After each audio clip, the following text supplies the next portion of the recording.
नमस्कार दोस्तों, मैं एनजी क्लासेस से नरेंद्र गिरी आपका बहुत बहुत स्वागत करता हूं। दोस्तों, मैंने अपने इस चैनल पर अंकगणित शुरू किया है, जो कि कंपटीशन के लिए मैंने शुरू किया है। और मैंने अपने इससे पहले वाली वीडियो में आपको संख्या, अंक और अंकगणित के बारे में बताया था कि अंकगणित होता क्या है, अंक क्या होता है, अंक की परिभाषा के बारे में हमने जाना था, और संख्या क्या होती है और संख्या की परिभाषा भी हमने अच्छी प्रकार से देखी थी। तो आज हम जो शुरू करेंगे, आज हम देखते हैं कि संख्याएं कितने प्रकार की होती हैं। इससे पिछले वाली वीडियो में संख्या की चर्चा की थी, तो आज देखते हैं कि संख्याएं कितने प्रकार की होती हैं। तो देखिए, संख्याओं के प्रकार, संख्याओं के प्रकार, types of numbers, types of numbers, कितने प्रकार की संख्याएं होती हैं। तो इस विषय में आज हम चर्चा करेंगे। तो देखिए, जो सबसे पहले वाली संख्या के बारे में हम चर्चा करेंगे, जो सबसे शुरू वाली संख्या होती है उसको बोलते हैं प्राकृतिक संख्या। क्या बोलते हैं उसको? प्राकृतिक संख्या या प्राकृतिक संख्याएं। क्या बोलते हैं इसको हिंदी में? प्राकृतिक संख्याएं। प्राकृतिक संख्याओं को इंग्लिश में बोलते हैं natural number, natural numbers, natural numbers.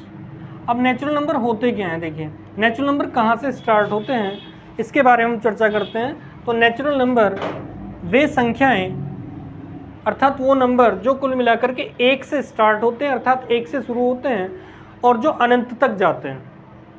ठीक है, अर्थात हम बोल सकते हैं कि सबसे छोटा नेचुरल नंबर क्या होता है? एक होता है, जिसको इंग्लिश में क्या बोलते हैं? 1 बोलते हैं।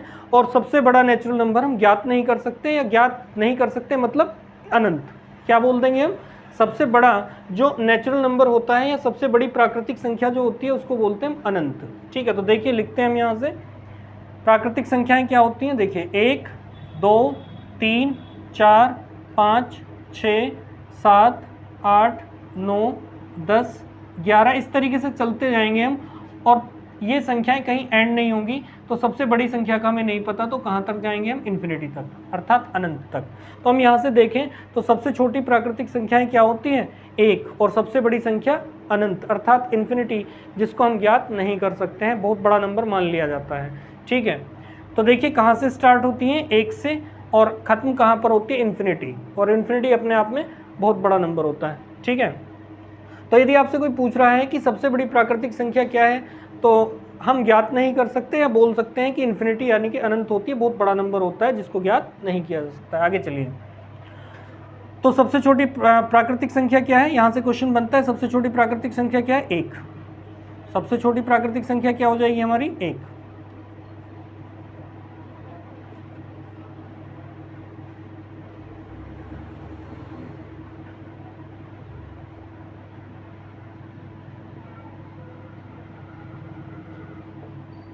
संख्या क्या हो जाएगी? 1 हो जाएगी। चलिए आगे, दूसरी संख्या जो हम सीखेंगे उस संख्या का नाम है पूर्ण संख्या। अब देखो, इन संख्याओं में एक संख्या नहीं लिखी गई है। कौन सी संख्या है वो? वो है 0। वो संख्या क्या है बच्चों? 0 है। ठीक है, तो यदि हम इसमें 0 को और शामिल कर लें तो ये संख्याएं क्या हो जाएंगी? पूर्ण हो जाएंगी, अर्थात इनको क्या बोल देंगे? पूर्ण संख्या। ठीक है, तो क्या लिखेंगे? पूर्ण संख्याएं। तो पूर्ण संख्याएं क्या होती हैं? जिसको इंग्लिश में क्या बोलते हैं? Whole numbers. क्या बोलते हैं? Whole numbers, whole numbers. ठीक है, तो देखिए यहाँ से 0, 1, 2, 3, 4 एंड सो ऑन, चलती चली जाएंगी इन्फिनिटी तक। ठीक है, तो देखिए यहाँ से अब हमने यहाँ से क्या सीखा है। देखो यहाँ पर क्या है, ये संख्याएं जो प्राकृतिक संख्याएं वो कहाँ से स्टार्ट हो रही थी? 1 से स्टार्ट हो रही थी। और ये जो संख्याएं स्टार्ट हो रही हैं वो कहाँ से स्टार्ट हो रही है? 0 से। तो हम कहीं ना कहीं बोल सकते हैं कुल मिलाकर के कि सबसे छोटी जो पूर्ण संख्या होती है वो क्या होती है? 0 होती है, अर्थात 0 होती है। तो सबसे छोटी पूर्ण संख्या क्या होती है? सबसे छोटी पूर्ण संख्या। तो सबसे छोटी पूर्ण संख्या क्या होती है? सबसे छोटी पूर्ण संख्या होती है 0। और सबसे बड़ी पूर्ण संख्या क्या होती है जिसके बारे में बताएं हम आपको? तो सबसे बड़ी पूर्ण संख्या तो क्या हो जाएगी? इन्फिनिटी। अनंत, या बोल सकते हैं हम ज्ञात नहीं कर सकते हैं, बहुत बड़ा नंबर होगा। ठीक है, चलिए आगे। तो ये 2 क्वेश्चन यहाँ से बन सकते हैं। ठीक है, सबसे छोटी पूर्ण संख्या क्या होती है? 0, और सबसे बड़ी पूर्ण संख्या कितनी होती है? इन्फिनिटी।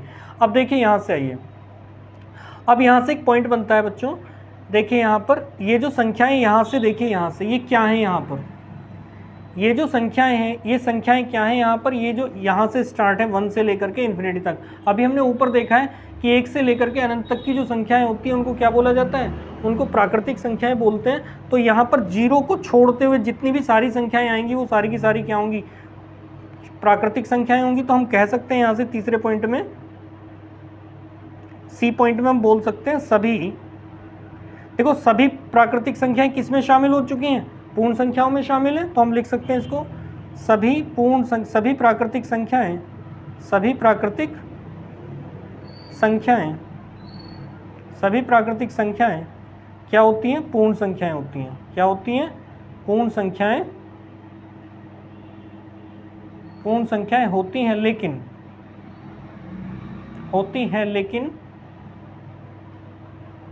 लेकिन सभी पूर्ण संख्याएं प्राकृतिक संख्याएं नहीं होती हैं। संख्याएं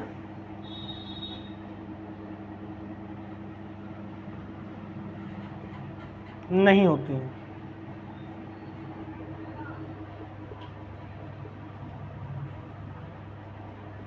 ठीक है, समझ में आया आपको? देखिए क्या लिखा है मैंने यहाँ पर, सभी प्राकृतिक संख्याएं क्या होती हैं? पूर्ण संख्याएं होती हैं,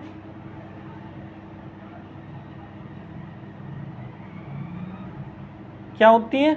सभी प्राकृतिक संख्याएं पूर्ण संख्या होती है, लेकिन सभी पूर्ण संख्याएं प्राकृतिक संख्याएं नहीं होती। क्यों नहीं होती सभी पूर्ण संख्याएं प्राकृतिक संख्याएं?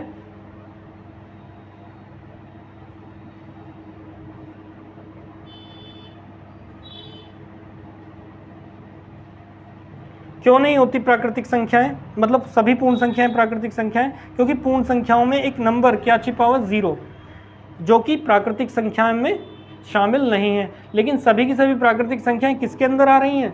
सभी की सभी प्राकृतिक संख्याएं किसके अंदर आ रही हैं? पूर्ण संख्याओं के अंदर आ रही हैं। लेकिन सभी पूर्ण संख्याएं प्राकृतिक संख्याओं के अंदर नहीं है, क्योंकि 0 पूर्ण संख्याओं में शामिल है लेकिन प्राकृतिक संख्याओं में ये नंबर शामिल नहीं है। ठीक है, तो यदि हम थोड़ा ग्राफ सा देखें, इसका फिगर देखें, तो हम इस बात को इस प्रकार से भी समझ सकते हैं। देखिए, यदि मैं इसको प्राकृतिक संख्या बनाऊं, इस सर्कल को मैं प्राकृतिक संख्याओं का सर्कल मानूं, या वेन डायग्राम भी हम इसको बोल सकते हैं। वेन डायग्राम किसको बोलते हैं? वेन डायग्राम कहते हैं कि किसी भी स्टेटमेंट को चित्रात्मक रूप देना।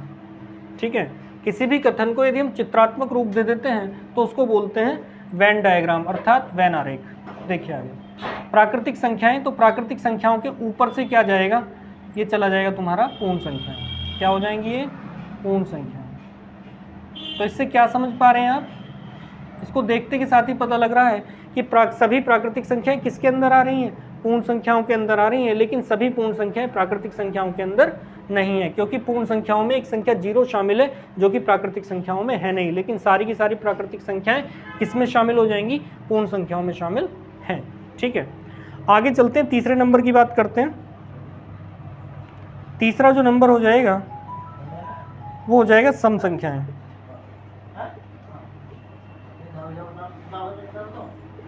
सम संख्याएं, जिसको इंग्लिश में बोलते हैं इवन नंबर। इवन नंबर,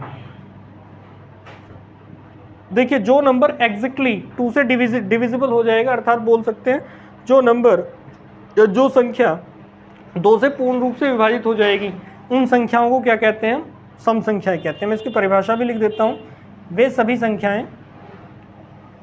संख्याएं जो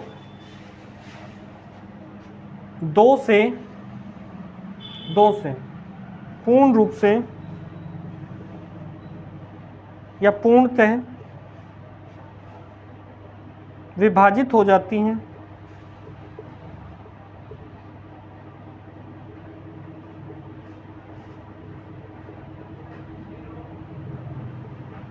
विभाजित हो जाती हैं सम संख्याएं कहलाती हैं।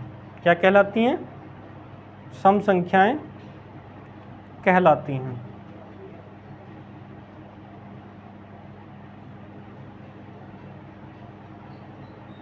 देखिए इस डेफिनेशन में क्या लिखा है मैंने, वे सभी संख्याएं जो 2 से पूर्णतः विभाजित हो जाती हैं क्या कहलाती हैं? सम संख्याएं कहलाती हैं। कौन सी संख्याएं कहलाती हैं? अर्थात इवन नंबर कहलाते हैं। ठीक है, अब देखिए जैसे 2, 4, 6, 8, 10, 12, 14, 16, 18, 20 इस तरीके के जितने भी नंबर होंगे वो सब क्या हो जाएंगे? वो सब हो जाएंगी सम संख्याएं अर्थात इवन नंबर। जो नंबर 2 से डिविजिबल होंगे पूर्ण रूप से कट जाएंगे अर्थात 2 के पहाड़े में आएंगे अर्थात 2 के टेबल में आएंगे या 2 के टेबल में आएंगे तो उनको क्या बोलेंगे हम? उन सभी संख्याओं को क्या बोल देंगे? सम संख्याएं। तो देखिए यहाँ से जैसे हम इसके एग्जाम्पल हमने देखे कुछ, तो हम यहाँ से कुछ बात कर लेते हैं। यहाँ से सबसे छोटी जो सम संख्या होती है, सबसे छोटी सम संख्या,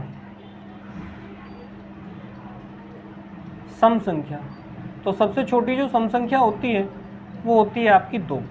ठीक है, तो जो सबसे छोटी सम संख्या क्या होती है बच्चों? वो होती है 2 होती है। ठीक है, और सबसे बड़ी सम संख्या क्या होती है? सबसे बड़ी सम संख्या, सबसे बड़ी सम संख्या क्या हो जाएगी? उसको हम ज्ञात नहीं कर सकते, इसीलिए मान लिया जाता है कि इन्फिनिटी है। वो क्या है? इन्फिनिटी, बहुत बड़ा नंबर है। ठीक है, तो हमने देखा यहाँ से वो सभी संख्याएं जो 2 से क्या हो जाएंगी? एग्जैक्टली कट जाएंगी, एग्जैक्टली डिविजिबल हो जाएंगी, उनको क्या बोलेंगे हम? सम संख्याएं। तो सबसे छोटी सम संख्या क्या होगी हमारी? 2 हो जाएगी और सबसे बड़ी सम संख्या क्या हो जाएगी? इन्फिनिटी हो जाएगी। देखिए कुछ कन्फ्यूजन बना हुआ है कि 0 क्या सम संख्या होगी या नहीं होगी। तो देखिए 0 को हम बोल सकते हैं कि सम संख्या हो भी सकती है, देखिए किस तरीके से, लेकिन हम इसको पूर्ण रूप से बोलते हैं ना तो ये सम संख्या होती है, आगे हम देखेंगे विषम संख्या। 0 ना तो सम संख्या होती है और ना ही विषम संख्या, क्योंकि 0 तो किसी भी नंबर से कट जाएगी, 3 से भी कट जाएगी, 5 से भी कट जाएगी, 7 से भी कट जाएगी और क्या होगा? 2 से भी कट जाएगी। तो इसकी यदि हम देखें परिभाषा, सम संख्या की परिभाषा क्या है? वे सभी संख्याएं जो 2 से पूर्णतः विभाजित हो जाती हैं क्या कहलाती हैं? सम संख्या। अब देखिए 0 पे यदि हम चर्चा करें तो 0 क्या हो जाएगी? 2 से पूर्ण रूप से कट जाएगी, तो यहाँ क्या बोला जाएगा? तो सम संख्या। लेकिन 0 जो होगा वो 3 से भी तो कट जाएगी ना, और 3 क्या है यहाँ पर? और सम संख्या में क्या लिखा हुआ है?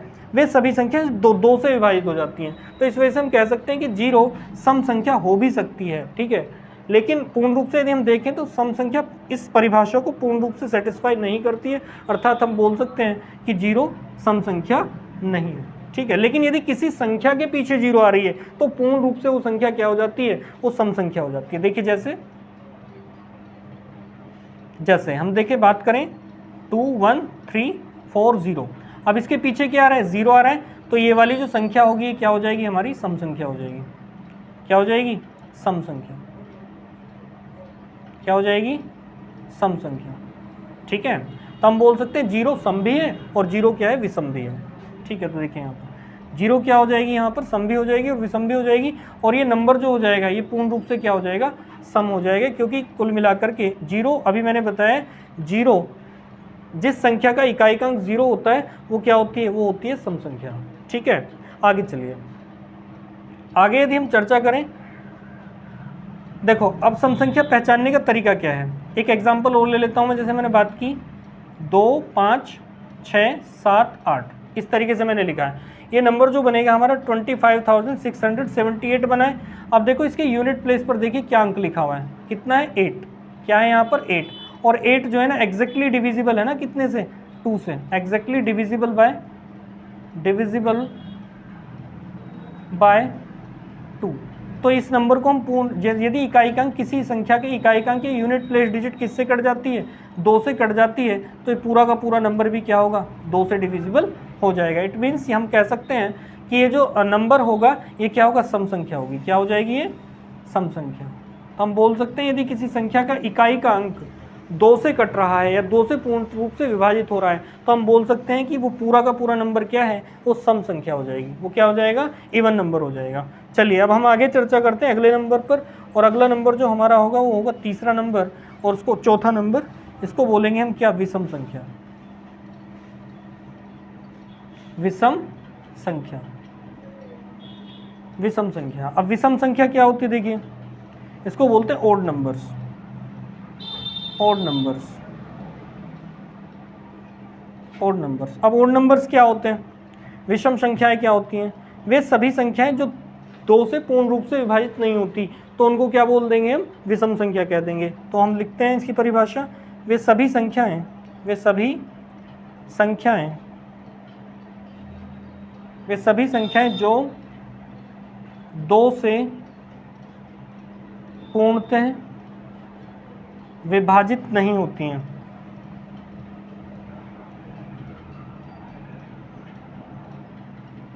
नहीं होती हैं,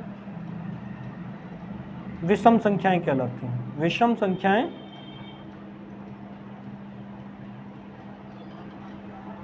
कहलाती हैं।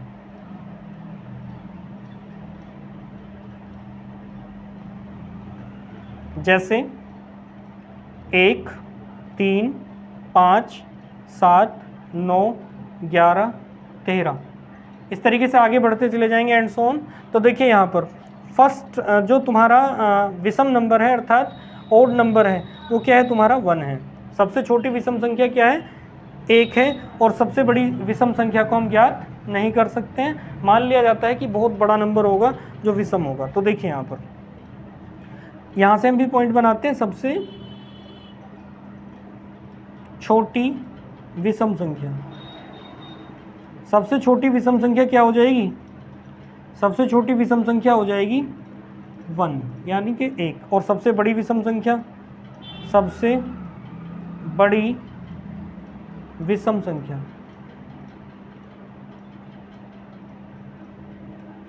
सबसे बड़ी विषम संख्या क्या हो जाएगी, वो हो जाएगी इन्फिनिटी, बहुत बड़ा नंबर मान लिया जाएगा। ठीक है, आगे चलते हैं। तो देखिए यहाँ पर, अब यदि हम इसके एग्जाम्पल की बात करें, विषम संख्या के एग्जाम्पल की बात करें यहाँ पर, जैसे हमने ले लिया एक बहुत बड़ा नंबर, 3 डिजिट का नंबर ले लेते हैं, चलो बहुत बड़े की बाद में चर्चा करते हैं। यहाँ पर देखो, अब देखो इसकी यूनिट प्लेस डिजिट चेक करेंगे हम। यहाँ पर ये यूनिट प्लेस डिजिट क्या लिखी हुई है यहाँ पर, अर्थात इकाई का अंक क्या लिखा हो, 3। अब यदि ये इकाई का अंक 2 से कट जाता तो किस में शामिल हो जाता, सम संख्या में हो जाता है नंबर 243 अर्थात 243। लेकिन अब ये जो इकाई का अंक है 2 से पूर्ण रूप से विभाजित नहीं है, इस वजह से क्या है, इकाई का, यदि किसी संख्या का इकाई का अंक 2 से पूर्ण रूप से नहीं कटता है तो क्या बोल देंगे हम उसको, उस संपूर्ण संख्या को क्या बोल देंगे हम, विषम संख्या। ठीक है, ये 2 से विभाजित नहीं है, ठीक है, 3 2 से विभाजित नहीं है, 3 2 से पूर्णतः विभाजित नहीं है, पूर्णतः विभाजित नहीं है, इसीलिए इसीलिए इसीलिए यहाँ पर बोल सकते हैं कि 243 एक विषम संख्या है। क्या है, विषम संख्या। ठीक है, अब देखो यदि हम इस ग्राफ पर बात करें, इस वेन डायग्राम पर बात करें, तो कुल मिलाकर के सम संख्याएं और विषम संख्याएं किसमें शामिल हो जाती हैं, इन पूर्ण संख्याओं में ही शामिल हो जाती हैं। तो यहीं पर मैं लिख सकता हूँ, यहीं पर क्या आ जाएंगी, सम संख्याएं, यहीं पर क्या आ जाएंगी, सम संख्याएं। पूर्ण संख्याओं को 2 भागों में विभाजित कर दिया जाता है। ठीक है, कुछ संख्याएं बनती हैं सम और कुछ बन जाती हैं विषम। इसके अंदर यदि हम चर्चा करें, यहीं पर क्या होगा तुम्हारा, सम संख्या, यहीं पर क्या होगा, सम संख्या। इधर लिखता हूं सम संख्या, और इसके अंदर ही क्या आ जाएगा तुम्हारा, विषम संख्या। ठीक है, तो पूर्ण संख्याओं में से कुछ संख्याएं क्या हो जाती हैं, सम हो जाती हैं, और आधी संख्याएं क्या हो जाती हैं, विषम हो जाती हैं, और आधी संख्याएं क्या हो जाती हैं, सम हो जाती हैं। ठीक है, चलिए आगे चर्चा करते हैं। आप इसका स्क्रीनशॉट ले सकते हैं।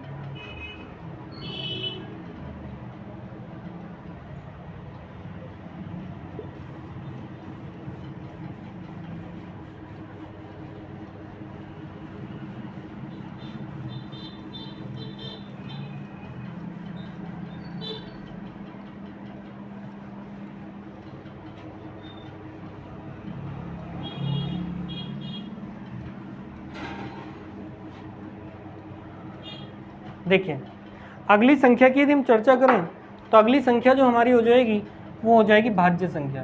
कौन सी हो जाएगी? भाज्य संख्या के बारे में बात करते हैं। भाज्य संख्या या भाज्य संख्याएं, तो भाज्य संख्याएं जिनको इंग्लिश में क्या बोलते हैं? Composite number.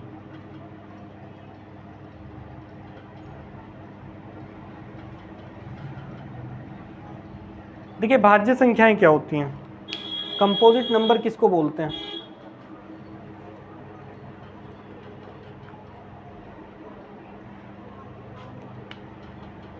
भाज्य संख्याएं क्या होती हैं उसके बारे में चर्चा करते हैं। देखो वे सभी संख्याएं जिनके 2 से अधिक गुणनखंड होते हैं, जिनके 2 से अधिक गुणनखंड होते हैं, बोल सकते हैं 3 या 3 से ज़्यादा गुणनखंड होते हैं, उसको क्या बोलते हैं? उन संख्याओं को क्या बोलते हैं? उन सभी संख्याओं को हम बोल देते हैं भाज्य संख्याएं। वे सभी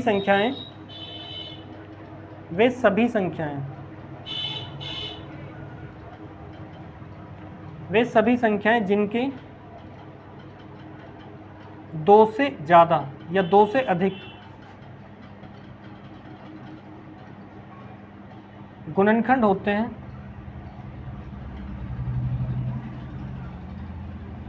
फैक्टर जिसको इंग्लिश में बोलते हैं,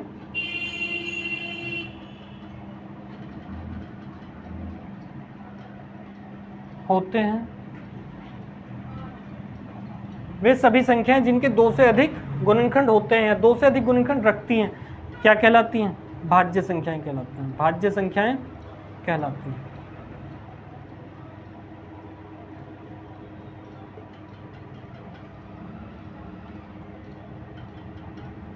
भाज्य संख्याएं कहलाती हैं। ठीक है, हम चर्चा करते हैं कि सबसे छोटी भाज्य संख्या क्या होगी, उसके बारे में सीखते हैं किस तरीके से। देखिए हम संख्या से स्टार्ट करते हैं 1 से।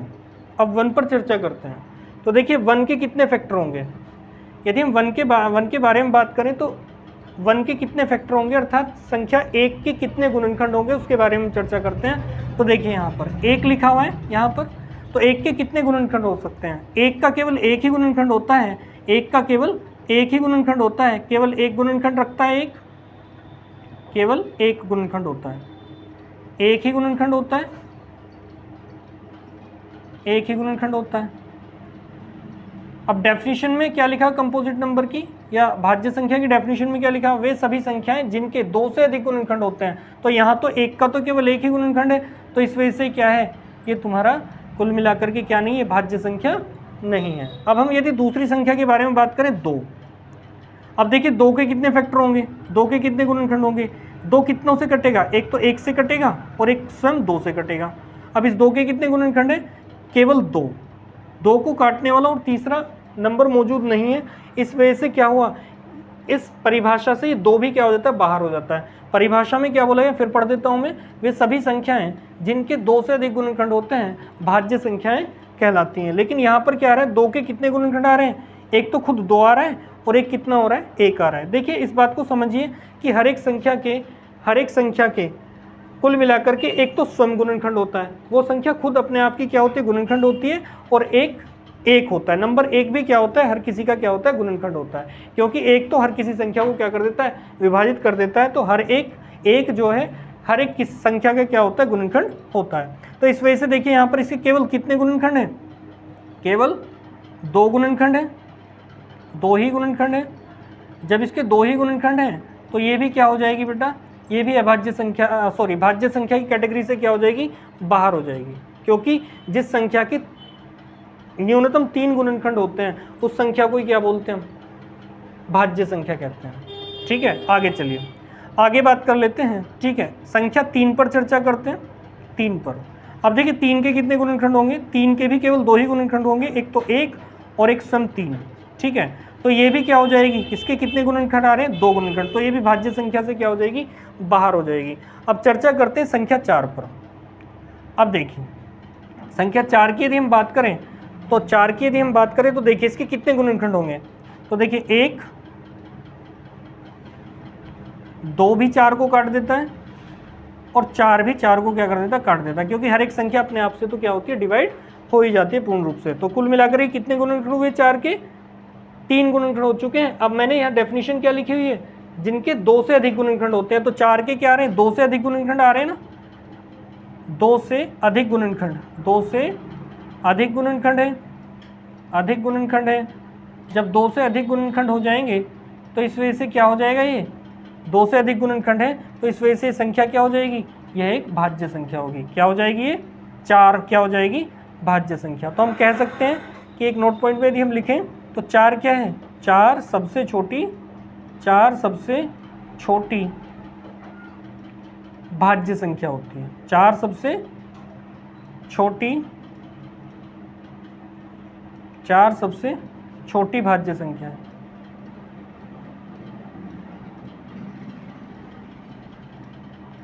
संख्या यदि हम अगली वाली संख्या की बात करें, आगे क्या आता है, 5 आता है। तो 5 के कितने गुणनखंड होते हैं, 5 के केवल 2 ही गुणनखंड होते हैं, एक तो 5 और एक 1।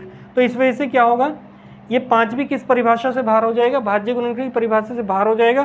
तो 5 क्या है, 5 भी क्या है, एक भाज्य संख्या नहीं है।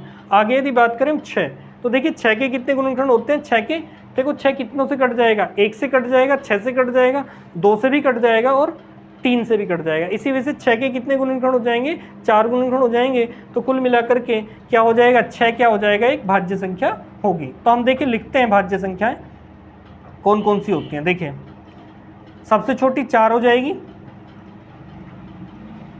सबसे छोटी 4 हो जाएगी, फिर 6, फिर हो जाएगी 8, फिर 9, क्योंकि 9 के भी कितने गुणनखंड होते हैं, 9 के कितने गुणनखंड होते हैं, एक 3 होता है, एक 9 होता है और एक 1 होता है। तो देखिए यहाँ पर तो 3 गुणनखंड हो गए इसके भी। तो कुल मिलाकर के 4, 6, 8, 9, 10, 12, 14, 15, 16, 18, 20, 21, इस तरीके से हम चलते चले जाएंगे आगे को। तो समझ में आया होगा कि भाज्य संख्याएं क्या होती हैं। तो सबसे छोटी भाज्य संख्या क्या होती है, 4 होती है। और सबसे बड़ी संख्या भाज्य संख्या हम ज्ञात नहीं कर सकते, अर्थात बहुत बड़ा नंबर मान लिया जाता है, इन्फिनिटी मान लिया जाता है। चलिए आगे, तो भाज्य संख्या समझ में आई। तो देखिए आगे अब चर्चा करते हैं हम अगली संख्या पर, और हमारी जो अगली संख्या है वो है अभाज्य संख्या। कौन सी संख्या हो जाएगी, अभाज्य संख्या। अभाज्य संख्या, अभाज्य संख्या के विषय में जानकारी प्राप्त करते हैं क्या होती है। इसको बोलते हैं इंग्लिश में प्राइम नंबर। क्या बोलते हैं इसको इंग्लिश में, प्राइम नंबर। ठीक है, प्राइम नंबर्स या संख्याएं, अभाज्य संख्याएं मैं लिख देता हूँ इसको। तो अभाज्य संख्याएं क्या होती हैं, देखो भाज्य संख्या में क्या थी, 2 से ज़्यादा गुणनखंड। लेकिन यहाँ पर देखो क्या है बात, यहाँ इसकी जो परिभाषा हो जाएगी, वे सभी संख्याएं जो केवल और केवल 2 ही गुणनखंड रखती हैं, अर्थात एग्जैक्टली 2 फैक्टर्स जिसके होते हैं, उन संख्याओं को क्या बोलते हैं, अभाज्य संख्याएं कहते हैं। तो मैं इसको लिखे देता हूँ, वे सभी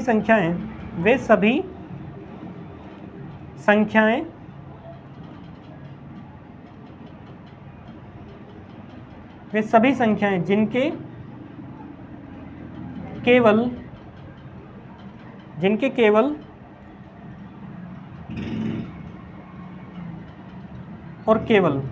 केवल और केवल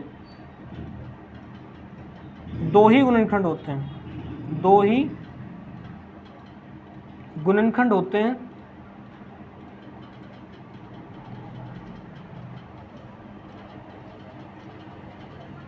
वह अभाज्य संख्याएं कहलाती हैं। अभाज्य संख्याएं कहलाती हैं। क्या कहलाती हैं, अभाज्य संख्याएं। वे सभी संख्याएं जिनके केवल और केवल 2 ही गुणनखंड होते हैं, क्या कहलाती हैं, अभाज्य संख्याएं। अब देखिए फिर हम यहाँ पर आ जाते हैं। यदि हम बात करें संख्या 1 की, किसके विषय में बात करें, 1 के विषय में।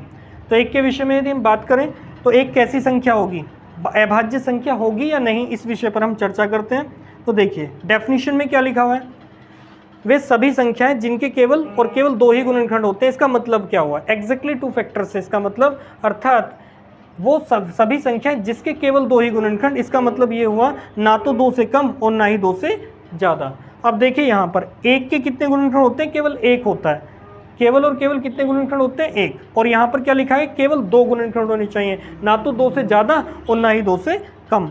तो संख्या यहाँ पर क्या हो गया, ये अभाज्य संख्या की कैटेगरी से क्या हो चुकी है, बाहर हो चुकी है, या अभाज्य संख्या की परिभाषा से क्या हो चुकी है, एक क्या हो चुका है, बाहर हो चुका है, क्योंकि इसका केवल एक ही गुणनखंड है। और अभाज्य संख्या होने के लिए कितने गुणनखंड चाहिए किसी संख्या के, 2 गुणनखंड। ठीक है, इस वजह से क्या हो गया, ये अभाज्य संख्या नहीं है।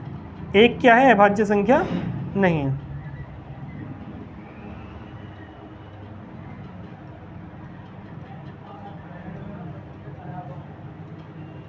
अभाज्य संख्या नहीं है, ये अभाज्य संख्या नहीं होगी। अब इसके एक के विषय में देखिए एक बात और कर लेते हैं, ये भाज्य संख्या भी नहीं है, हमने ऊपर पढ़ा है एक क्या है, केवल एक ही गुणनखंड होता है, इस वजह से क्या था, ये भाज्य संख्या नहीं थी। तो हम यहाँ से नोट पॉइंट में लिख देते हैं, नोट पॉइंट में हम लिख देते हैं यहाँ से कि एक न तो भाज्य है, न तो भाज्य है, और न ही अभाज्य है।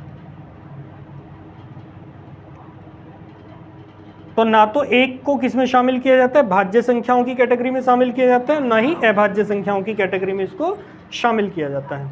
आगे चर्चा करें यदि हम 2 की बात करते हैं, इस 2 की बात कर लेते हैं।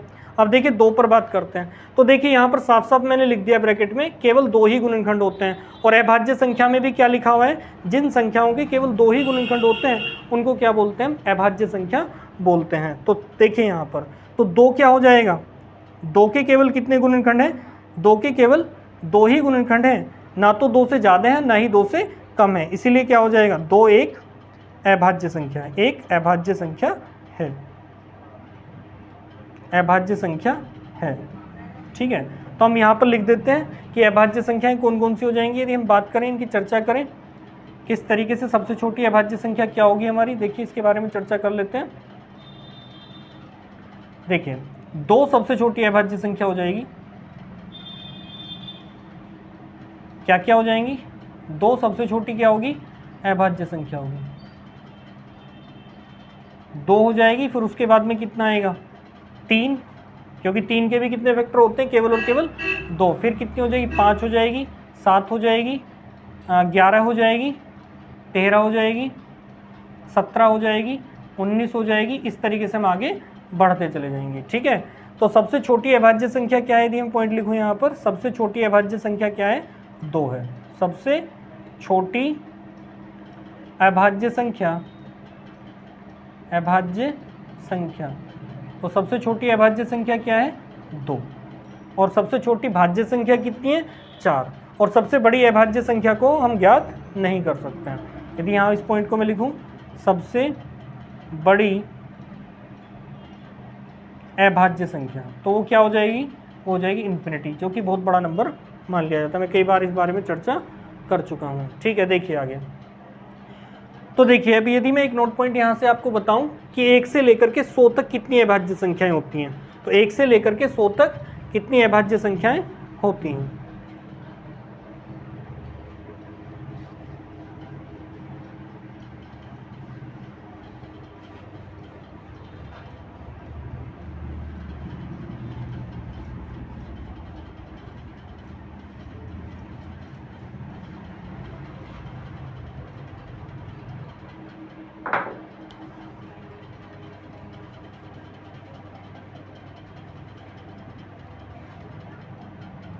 एक से 100 तक अभाज्य संख्याओं की संख्या, अभाज्य संख्या, तो 1 से 100 तक अभाज्य संख्याएं कितनी हो जाएंगी, 1 से लेकर के 100 तक जो अभाज्य संख्याएं होती हैं वो होती हैं 25। कितनी होती हैं, 25 अभाज्य संख्याएं होती हैं 1 से लेकर के 100 तक। यदि हम बात करें, अब यहाँ से दूसरा पॉइंट यदि मैं बनाऊँ, तो 1 से लेकर 1 से 100 के बीच या 100 तक, 1 से 100 तक भाज्य संख्याएं, भाज्य संख्याएं कितनी हो जाएंगी, 1 से 100 तक भाज्य संख्याएं कितनी हो जाएंगी, तो 1 से 100 तक जो भाज्य संख्याएं होती हैं, देखो 1 से लेकर के 100 तक 100 ही नंबर बैठते हैं, और उनमें से 25 क्या होगी, अभाज्य संख्याएं। तो कुल मिलाकर कहीं हद तक 75 संख्याएं भाज्य होनी चाहिए, लेकिन ऐसा नहीं है, क्योंकि एक जो है, ये जो वाला एक है, ये क्या है, ये ना तो भाज्य और ना ही अभाज्य है। तो भाज्य की कैटेगरी से इसको क्या कर दिया जाएगा, अलग कर दिया जाएगा। तो संख्याएं कितनी रहेंगी, 99। तो 99 से किसको माइनस कर देंगे 25 को, तो कितनी आ जाएंगी 74। तो भाज्य संख्याएं कितनी होती हैं 1 से लेकर के 100 तक 74 और 1 से लेकर 100 तक अभाज्य संख्याएं कितनी होती हैं 25। दोस्तों मैं आशा करता हूं कि ये वीडियो आपको पसंद आया होगा, क्योंकि ये वीडियो काफ़ी लंबा हो चुका है। तो मैं इसको यहीं पर क्या कर रहा हूँ समाप्त कर रहा हूँ। अगली वाली वीडियो में हम अगली जो संख्याएँ हैं जैसे आगे आएंगी तुम्हारा मतलब रेशनल नंबर क्या होता है जिसको इंग्लिश हिंदी में क्या बोलते हैं परिमेय संख्याएं, उसके बारे में हम डिटेल में चर्चा करेंगे। दशमलव वगैरह उसके बारे में हम चर्चा करेंगे। धन्यवाद।